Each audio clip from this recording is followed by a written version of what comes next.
Hello, it's Dynamic Dan here, and this week I'm thinking all about Joshua taking over from Moses as the new leader of the Israelites. But you know, it got me thinking, what makes a good leader? What does a leader need? You might recognise this as the pattern from that classic retro 80s toy, the Rubik's Cube. And it reminds me that a good leader needs to be good at solving problems. This cube is all mixed up. And however messy your life is, however mixed up and muddled up, God wants to be your leader and to lead the way in your life. He can help solve the problems in life and make amazing things happen. I thought we'd try and make something happen right here, right now, with a magic word. Let's try not abracadabra, not hocus pocus. Let's say, Lord, lead the way. On three. 1, 2, 3, Lord, lead the way. And now we have a red bag. The Rubik's Cube is solved, front and back. Look at that. Red reminds me of love, but also anger, seeing red. A good leader needs to be able to control their emotions, but there are times when we all lose our temper. But the great news is that just as Jesus calms the storm in that story, he can calm our emotions through his love.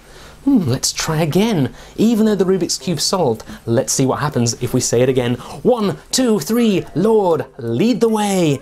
And now it's white. This reminds me of giving up, surrendering, waving the white flag. But a good leader never gives up, and God will never give up on us, even when things get so bad we feel like giving up. Let's try again. Lord, lead the way. 1, 2, 3, Lord, lead the way. Now we have blue. When it comes to sin, we all get things wrong. We all blew it at one point or another.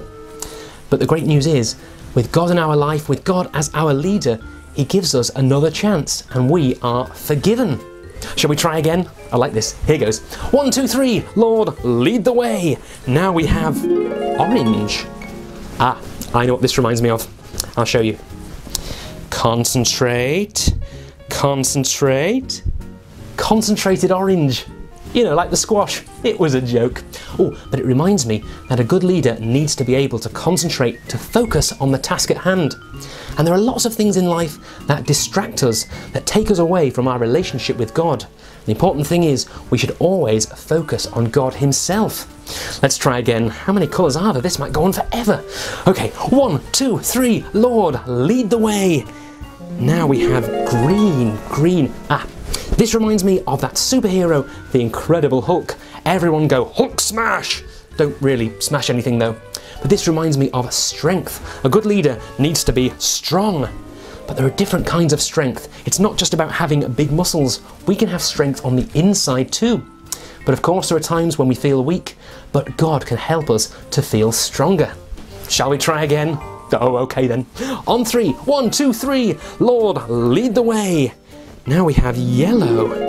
Yellow, this reminds me of custard, The Simpsons, but also being brave. Years ago, people used to call cowards yellow-bellied. But actually, none of us are brave all the time, but God can help us to feel more brave when we feel scared or worried. Let's try again. Let's make this the last time though. 1, 2, 3, Lord, lead the way. And now we have, it's all mixed up again. Front and back. Well, as Christians, God is our leader, but he also calls us to be leaders for him, to tell others about him and to share his word.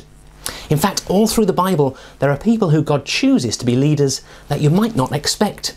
People who don't seem brave, aren't very strong, aren't especially clever, even people who sin and get things wrong. But God sees the potential in them. He knows they can do it, and of course he helps them to be stronger, braver, and to follow the right path, however much they have messed up. And however mixed up and messed up you think your life is, you can still be a leader chosen by God. In fact, with Jesus in your life, it's in the bag. I've been Dynamic Dan. Have a colourful week, stay awesome, and bye for now.